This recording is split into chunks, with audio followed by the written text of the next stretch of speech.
Hello and welcome to this week's lecture, week 3. We're going to be talking about reference interviews this week, but first I want to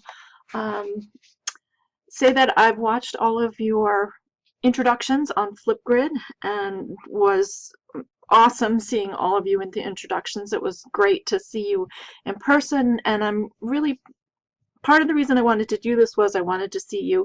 The pictures are not enough sometimes, the little avatar pictures or profile pictures, and it's really nice to see you in person.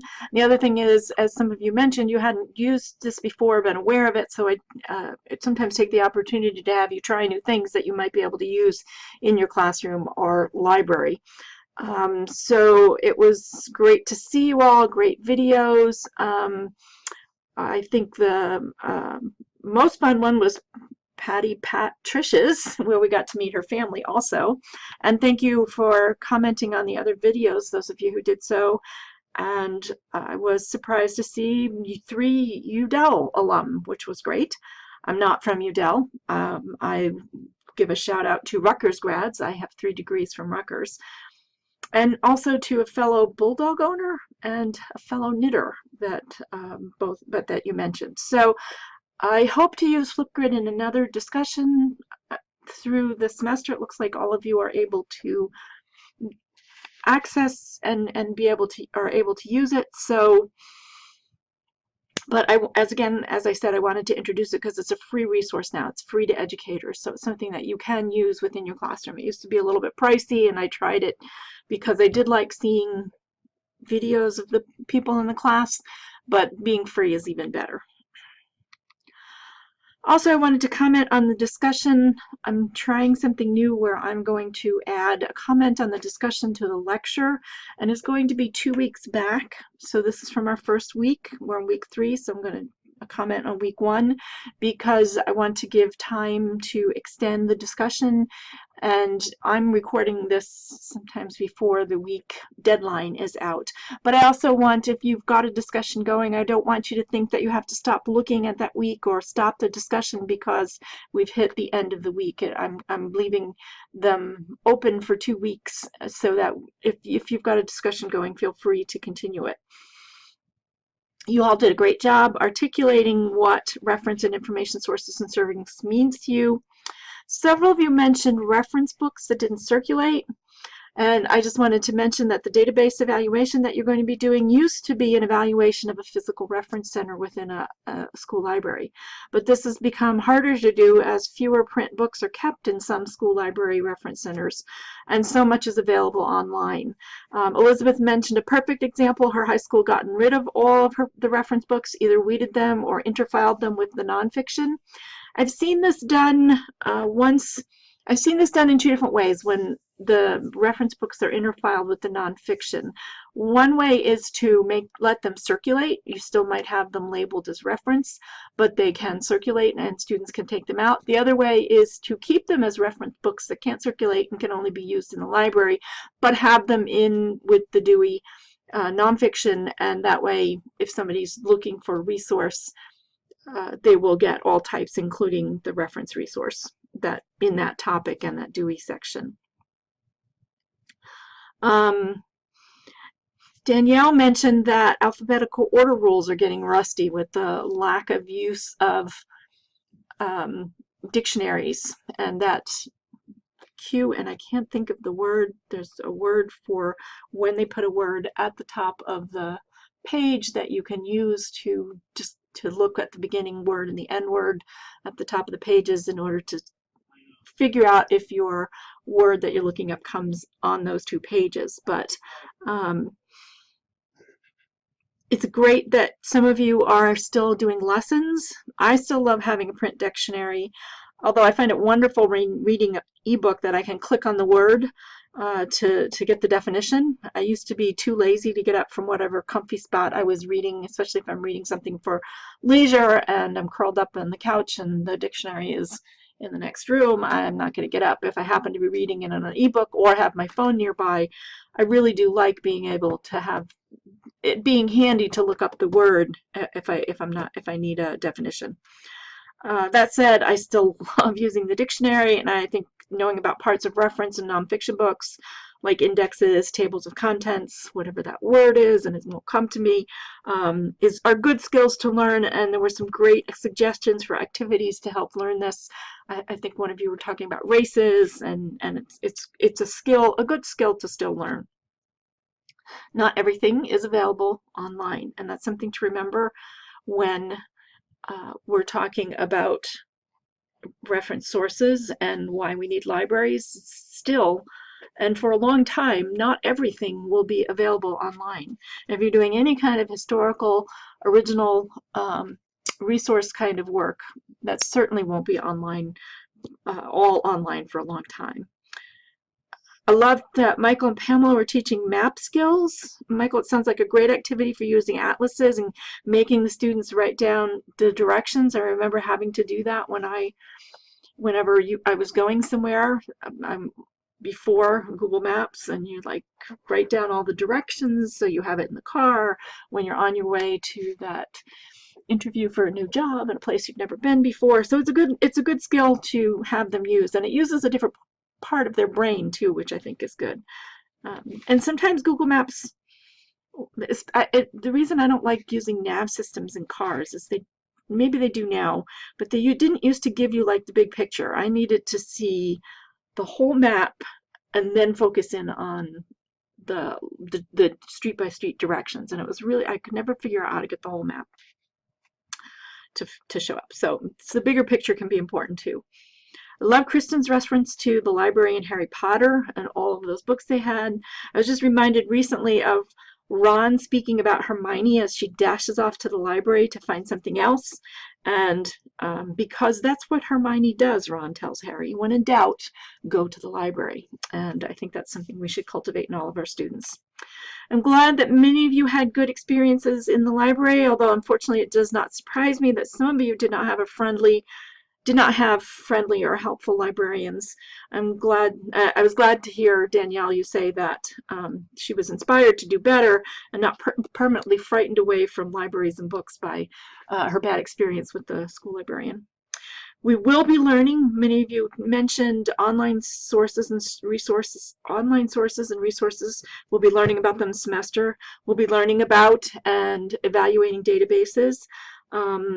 And we'll be learning how to evaluate websites, although I guess you guys are already wise to the tree octopus, so I'll have to find a different site. So check out Patricia's link in her post if you have not seen this, or just look up tree octopus and you'll find the website. As Amanda noted, we all Google our symptoms as soon as we feel sick, so who can we trust to give us good information? I like the idea of us being detectives.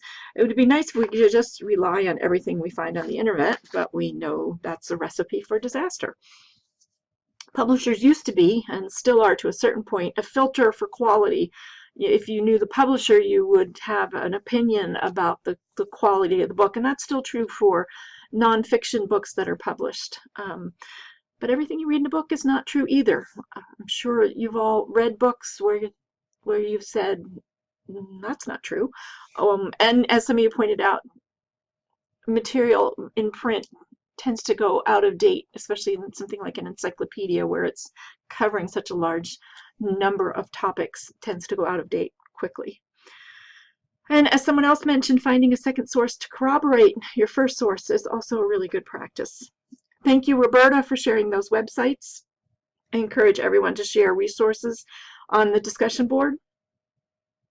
And Pat, thank you for sharing, or Patty or Trish, thank you for sharing Ranganathan's 5 laws and the new conceptions. It's a great chart, and I'm going to mention Ranganathan in this lecture also. Could you let us know where you found it? Put a link to the original source. If you could just reply to your original post and add that, that'd be great. Someone mentioned being shy about asking librarians questions. I still am shy, and sometimes it gets worse when you're a librarian and you think I should be able to find this. But librarians tend to know their own libraries very well, so especially if you're at a specialty library or if you're looking for something that's not obvious. As I always told patrons, it's my job to help you. I'm here to answer questions. And we'll talk about actually that very thing in the lecture when we talk about the reference interview, how you can kind of make yourself look available and open to being asked questions. It ties into the question from last week about how to make libraries welcoming places. So the reference interview, which I had mentioned briefly in last week's lecture as part of the reference transaction and overall providing reference, what is it? It's making contact, eliciting information from the person about what they need, providing direction, closing the transaction, and follow-up. Those are the 5 elements of the reference interview. With making contact, sometimes you need to make contact with the patron. You need to be aware when someone wants to ask you a question but is afraid or shy or thinks they can do it themselves, which we were just talking about. So it doesn't hurt to go up to someone who looks confused and ask if they need help, or just strike up a conversation. What are you looking for? And of course, body language is important, as is making eye contact and treating the student with respect. So when we talked last week about making the library a welcoming place, it's also to make people more comfortable to come up and make contact with you, or to set up the library so that you can make contact with them. And it's a little easier actually with students than it might be in a public library. I used to have the public desk that I would sit at for the children's section.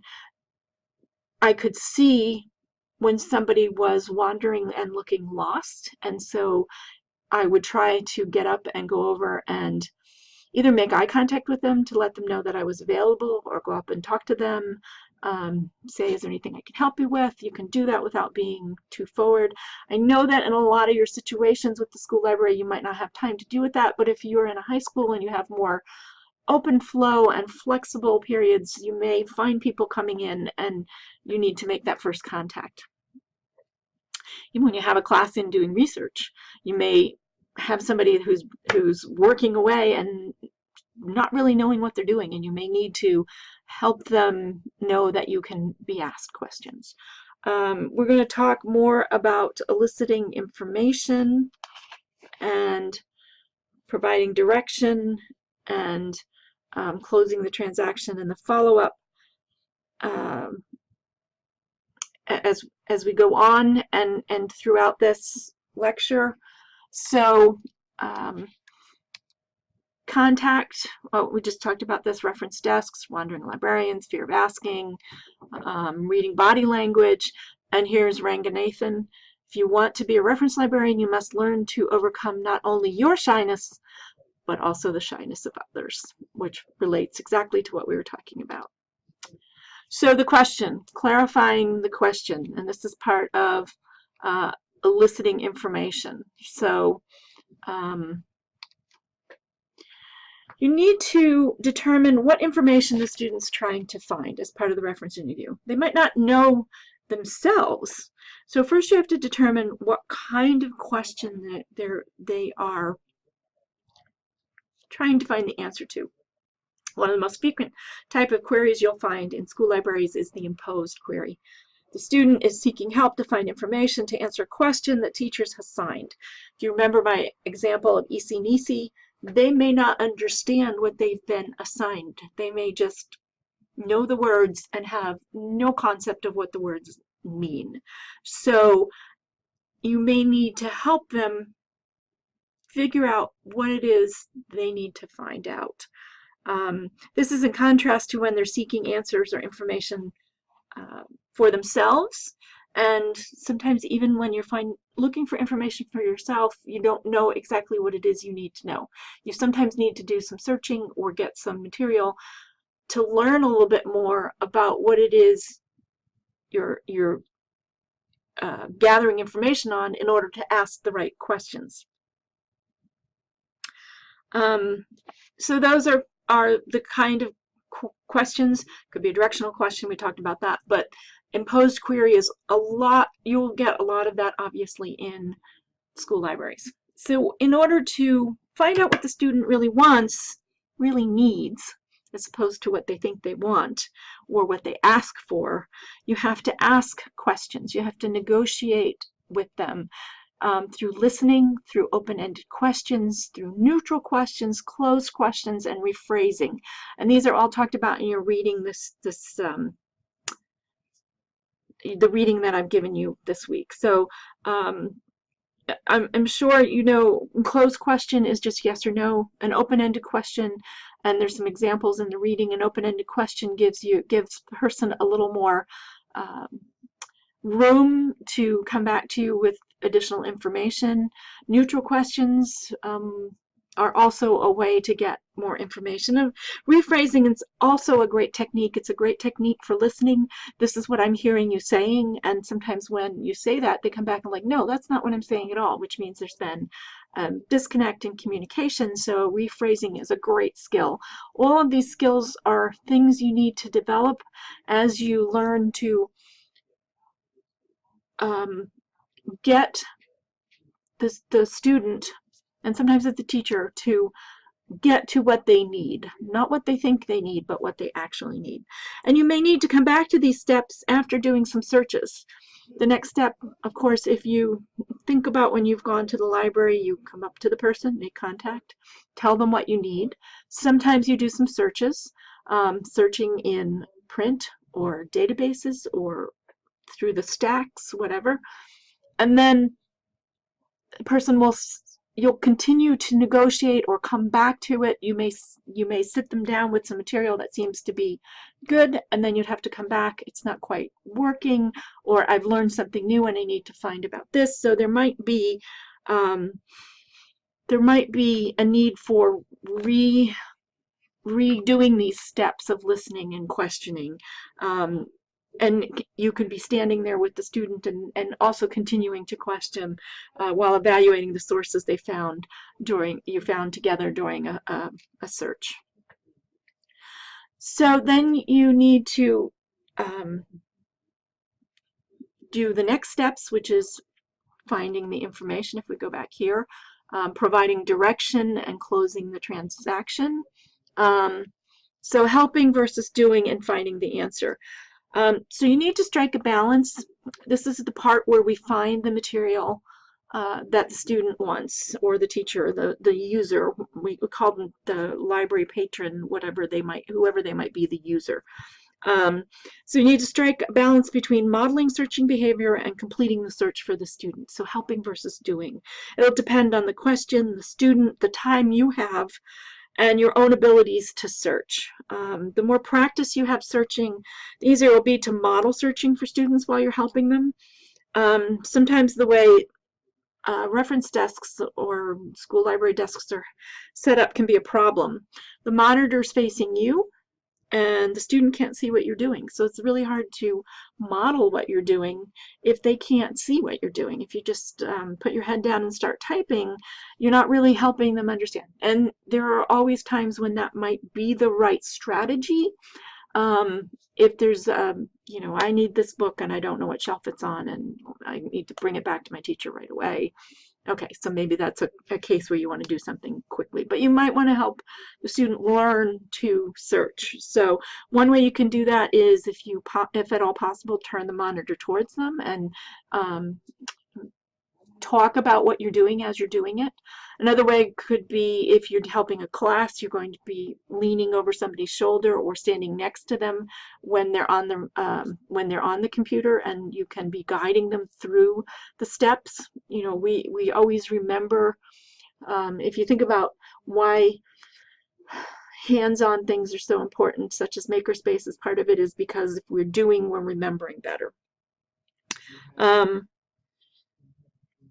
So those are some ways to kind of make the setup of the computer not prevent you from teaching the student how to find information. Once the information has been found, you need to confirm it's what the student wants and that it's enough information. So, they could be looking for information on oh, I don't know, on Pluto. So you find one little bit of information, and it's the right information, perhaps, but it's not enough information. They want newer information about the fact that now they're saying it's back to being, might be coming back to being a planet, and that's not a dwarf planet anymore. So, you know, if you found some information, you might not have found enough. So it's important to follow up and make sure that they're finding what they want, because it doesn't help to set them off on a search that doesn't get them what they need. The other thing you need to know, and this has to do with closing the transaction and following up. So closing the transaction is confirmation that they've got enough information and it's the right information, is leave an opening for the questioner to come back. So you can say, if that, you know, they think it's enough information for now, if you need anything else, please come back and ask me. Or, you know, I'm here to help you if you need additional help. Something that lets them know that you are there. Now, what I've just been describing is a ideal situation for doing a reference interview.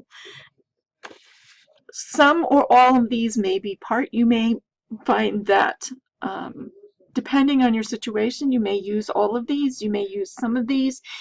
In some situations, you don't need all of these steps. In some situations, you need them all. And learning when you need them and how to use them is something that practice will bring you.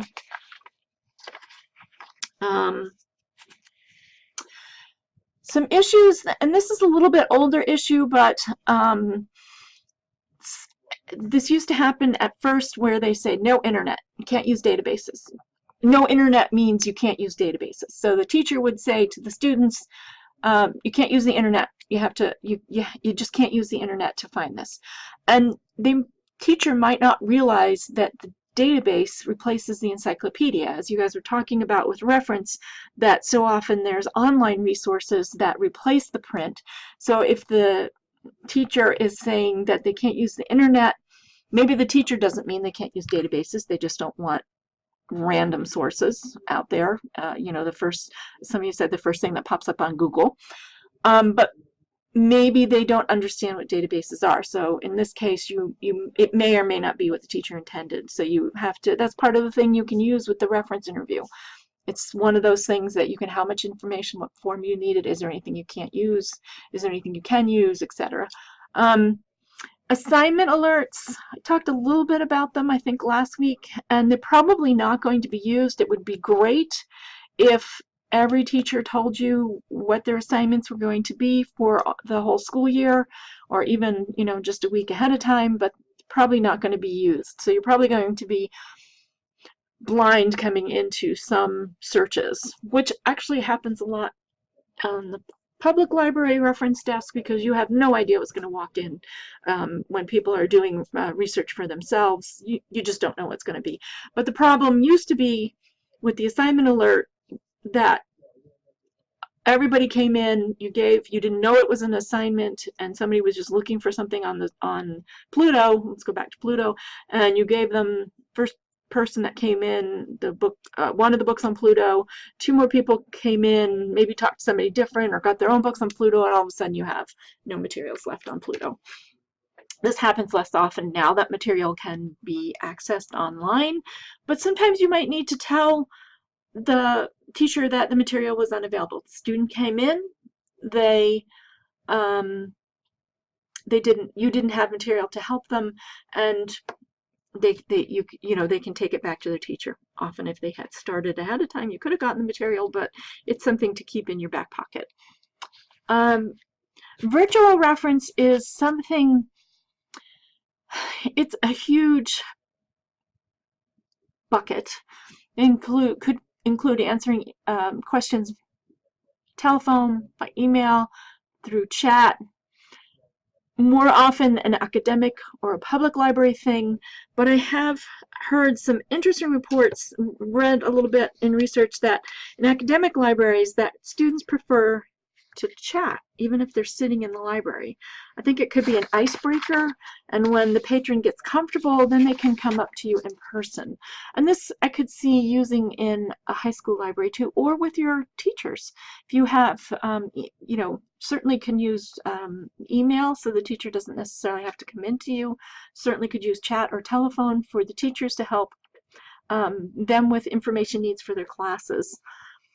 Some of the problems with chat are lack of cues, as you guys can, I'm sure if you use social media, even on the discussion boards, it's difficult to, we're starting to kind of come up with a language through emojis and other cues that replaces some of the physical and face-to-face cues that we use, but it was a problem and has been a problem with chat. Technological issues are always a problem. Technology is great when it works, and it's a pain when it doesn't. But one of the advantages are extends library hours. And even just if you have databases available to students when they are not in the school, so they have the password to use them when they're at home or in the library in town, then it is kind of like extending your library hours by having the material available to them. Maybe you also have some kind of curated materials like the LibGuide that you're going to do this semester, and that extends your library hours without you actually having to be there. And it can overcome some barriers, such as students might not want to come up and talk to you directly, but might email you or might chat with you. Especially, you know, think about, we talked about how Reader's Advisory is kind of a reference transaction. I think I said that. If not, I'm going to say that in a future lecture. But think about the person who might want something, an LGBTQ book, but doesn't want to ask for it. Or if it is an actual reference question on some issue that they're embarrassed about, could be divorce of their parents. I actually had a friend of mine who was getting divorced when I was working at the public library, but she wasn't ready to talk about it with people, but she wanted to read about it, and she kept coming when I was working. At that point I was doing circulation, and she was like, I don't want to take that book out when you're there, she told me later, because I didn't want you to know what was going on in my private life. It's a whole privacy issue also. But you know, if a student is uncomfortable talking to you in front of other people, maybe the email or the chat or the telephone, particularly email and chat or some kind of virtual conversation, might help them get what they need in a constructive way. The same steps need to be completed no matter the format. The same steps are part of this format: making contact, listening, finding out the need, questioning, follow-up, closing the interview and follow-up. These all can be done through virtual reference when you're talking with somebody, whether it be through email and chat. Sometimes it's even easier. I know when they do chat in the academic libraries, a lot of times they'll have phrases that they just cut and paste to put in. You have it already set up in a document, so it can make it easier not to forget to say, thank you, let me know if I can help further, or something like that. Just stick that in. It becomes easier. Finally, I want to talk a little bit about the reference interview assignment. This is based on the Flying a Light Aircraft article, the research that was being done in that article. What you'll need to do, it's basically you stepping into the shoes of being a user and evaluating and assessing how they perform in the reference interview, how a librarian performs in the reference interview. So you're going to develop a question, and I want you to get it approved before you go get it approved by me, so that we can make sure that you're asking a question that should allow that librarian to open up and ask you neutral questions and open-ended questions.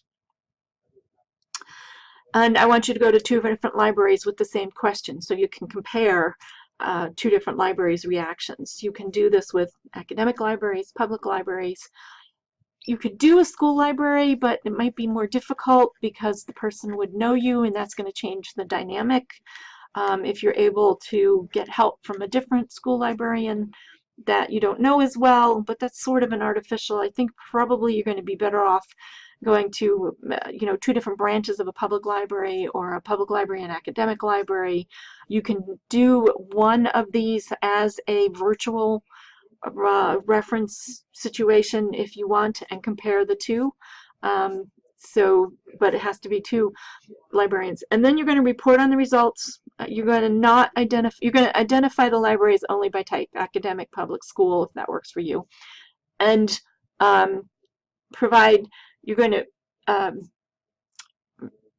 describe the interaction. So there will be, most academic papers don't use I language, but you're going to describe the interaction, and